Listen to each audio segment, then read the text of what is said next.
A very honest assessment from Arne Slot there. He was asked by Jules about Mo Salah, though, and was talking about the defence not being good enough, Macca. Yeah. Is it clear where he feels that their main problems lie? Well, I think it screams from the page, really. They're conceding so many goals, aren't they? To score 2 away from home and still get beat. Liverpool have to score 3 every game for a chance to win the game.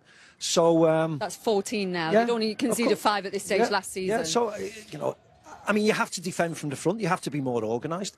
This is Liverpool's 3rd game in a week, as we've mentioned before. They played Wednesday away from home against Eintracht Frankfurt, away from home in the Champions League, and then straight away a league game away from home. You knew exactly what you were going to get against Brentford, because we know how Brentford play. And they didn't deviate from that, Brentford. Yet Liverpool didn't set up for this type of game. It was always going to be hard. It's always hard after an away Champions League game. So you have to come in, defend for 20, 25 minutes, play ugly, do whatever you want to stay in the game. And then your good players, when fatigue starts to set in and space starts to appear, that's when you make the most of it. But Liverpool didn't do that. They kicked off and they were all over the place, and they give 5 throw-ins away in the first couple of minutes. And they had a warning and then another warning. And, you know, we're sitting up there thinking, Brentford are going to score now. Is that an attitude thing then, Macca? I don't Is know. that not enough willing to do the dirty work? No, I don't think so, because these players have won the Champions League and they've won the league and they've won many, many trophies. I just think it's a collection of, I don't know, at this moment in time, new faces, lack of positional strength, lack of ability just to say, you know what, let's sit in here for 10 minutes. We're struggling here. We're losing the ball here. We're giving away silly possession. Let's just sit for 10 minutes and clear our lines and get us a bunch and make us difficult to break down. And they're not. They've conceded 3. Ouattara had a couple of headers. They could have conceded more. And they're gambling because they're always behind in games. So they're gambling again and putting more forwards on. And when you're putting 4 or 5 forwards on like they finish with, the game gets too stretched. And you're always hoping and gambling and hoping that we get a winner or an equaliser. And I agree with the manager today. Man United, Chelsea, there was bits of good play. Today there wasn't. They looked chaotic, individualistic, and they did not play as a side that looked as if, you know what, we're going to get a result here.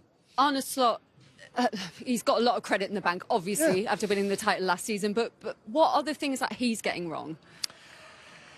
I feel like first things first, I think changing so many players from a title-winning side is madness for me. I know maybe they probably looked at Gtech and thought, we've got to get him, but we really want Isak. So that's 2 they probably brought in. Frimpong was forced upon them with Trent. But I can't remember a team winning the title and changing 4 players that you expect to be your starters. So it's difficult. He's trying to balance it. The midfield's all over the place for me in terms of, we talked about Jordan Henderson being in a possible player who, not to go back to Liverpool, of course not, but someone like that of the ilk who's a talker, who can knit it together. So when there's the turnovers, there's space. Even when they were winning games that we were highlighting, this just doesn't look right. Teams are breaking on them through the midfield. You know, McAllister's sitting there with his gloves on today. He's not playing, you know. Wirtz just hasn't worked so far. He looks quite lightweight in that position. So the balance in midfield, and I just think there's just been too much change too quickly, which is unlike Liverpool. They don't usually make that many changes, particularly from a winning side. If that's the case, then are we not going to see the best of them maybe till the second half of this season? Is it just time for those connections to work? Yes, and just because you bring in new signings doesn't make, we mentioned before the game, doesn't make the team better. Kerkez and Frimpong are not better than Trent Alexander-Arnold and Andy Robertson. They're not. They're not. We hope that they will get to that level where they are better, but they are not. So instantly, Liverpool are weaker. Yes, Ekitike, we think, is an improvement on Darwin Núñez. Of course, the tragic story about Diogo Jota, you know, that may affect some of the players more than we know, and rightly so, because, you know, he was a teammate and a very close teammate. So we don't know whether that's got an impact. So there's a number of factors. But in the end, the Liverpool Football Club, you lose a game, you get criticised. You get criticised more than another side. The bigger players in the Liverpool's team will get criticised more than a lot of their teammates, because that is just the nature of the beast. But the only way to prove your critics wrong is to fight and come out and beat Aston Villa. And then, you know what? Beat Real Madrid, and then go to the Etihad and try and beat Manchester City. That's the only thing you can do in football. We've all done it. We've all had hard parts. And the good players get through it. But and that's what they have to do. Looking at the fixtures, Macca, this potentially could get a lot worse. Palace at home in the League Cup next. They've got a blueprint to beat Liverpool. The way teams have been rattling them at the moment. We're there for that Villa game. Then they've got Real Madrid, Manchester City, Forest away as well. Could this very soon get into full-blown crisis mode? No, I think there's too much quality in the squad for a crisis, and I don't think Liverpool are the sort of club that panics or anything like that. Arne Slot won't be, of course, he won't be looking over his job or anything like that. I think they'll get there. I just think, like Macca said, the two fullbacks haven't come in and improved the squad. So, maybe you go. See the next 5 or 6 games. I'd say saying to Andy Robertson, the coach, you're playing for me. You're playing every one of these games. Just keep yourself right. Even if you don't need to train. And then Kirk is give him a breather. Frimpong's the same. Obviously, injuries. I don't know on that side. Just get a little bit of stability at the club back, and they'll win games. Like Macca said, stay in the games. The Ekitikes, the Salahs, the Gakpos, they'll win you games. And be a bit more solid. To see what they do against Crystal Palace. The under-21s have got a game tomorrow, and then they've got Palace.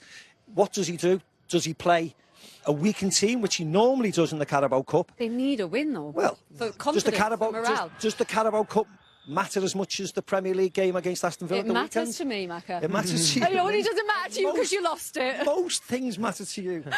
No, but it's whether you gamble, whether you play a full team, because he's mentioned injury problems. Do you play a full side against Crystal Palace midweek when you have got Aston Villa coming up and then you've got Real Madrid on the Tuesday?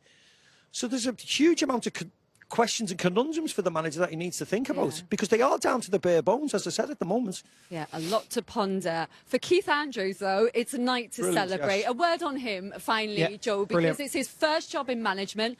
Lost key players, this club. They've now beaten Man United and Liverpool this season, two of the biggest clubs in world football.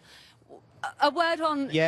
his performance, credit for taking the club. this job. It was a gamble. No way you can look at it, because we don't know. If he's not had a job, no matter what your credentials are as a player and as a coach, you don't know until you're in that seat. So they took a gamble on him, and he's repaid it. He looks like he's just taken the baton from Thomas Frank. I like recruitment from within. That's sort of way. It's solid within a club. It works for Barcelona. It's just brilliant. Yeah.